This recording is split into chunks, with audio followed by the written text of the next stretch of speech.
अवघ्या 4 दिवसांवर येऊन ठेपले आहे. त्यानुसारच गणेश भक्तांची लगबग सुरू झाली आहे. परंतु रायगड जिल्ह्यातील अलिबाग रोहा, अलिबाग मुरुड, अलिबाग पेण मार्गासह मुंबई गोवा महामार्गावर ठिकठिकाणी खड्ड्यांचे साम्राज्य निर्माण झाले. त्यामुळे गणेश भक्तांनी नाराजी व्यक्त केली आहे. दर्जेदार पायाभूत सुविधांचा गवगवा करणाऱ्या संबंधित प्रशासनाने रस्त्यांच्या दुरावस्थेकडे मात्र सोयीस्कररित्या दुर्लक्ष केल्याचे दिसून येत आहे. परिणामी जिल्ह्यातील मुख्य रस्त्यांसह अंतर्गत रस्त्यांची वाताहत झाली आहे.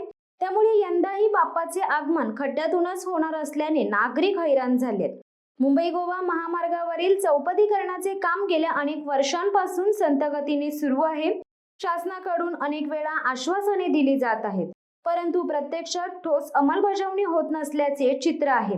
मुंबई गोवा मार्गावरून हजारो वाहनांची वर्दळ असते, परंतु खड्डेमय रस्त्यामुळे या मार्गावरील प्रवास नकोसा होत आहे.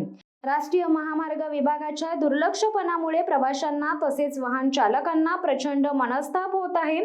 अलिबाग रोहा महामार्गावरील रस्त्याचे काम गेल्या 2 वर्षांपासून सुरू आहे. या मार्गावरील प्रवास सुखकर होण्याची अपेक्षा या मार्गावरील प्रवाशांना होती, परंतु आजही परिस्थिती बिकट आहे. अलिबाग रोहा मार्गासह वावे, बेलोशी, अलिबाग पेण, अलिबाग मुरुड रस्त्यावर खड्ड्यांचे साम्राज्य निर्माण झाले. जिल्हा परिषदेच्या अखत्यारीत येणाऱ्या वाड्या वस्त्यांकडे जाणारे रस्ते देखील खड्डेमय झालेत.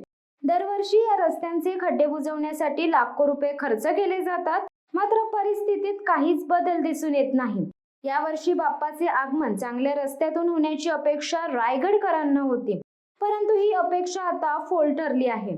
यंदाही बाप्पाचे आगमन खड्ड्यातूनच होणार आहे. ठिकठिकाणी पडलेल्या खड्ड्यातूनच बाप्पाला घरोघरी जावे लागणार आहे. शिवसत्ता टाइम्स न्यूज ब्युरो, रायगड. दे धडक बेधडक वृत्त देणाऱ्या आपल्या शिवसत्ता टाइम्स न्यूज चॅनलला लाल बटन दाबून सबस्क्राईब करा आणि बेल आयकॉनला क्लिक करायला विसरू नका.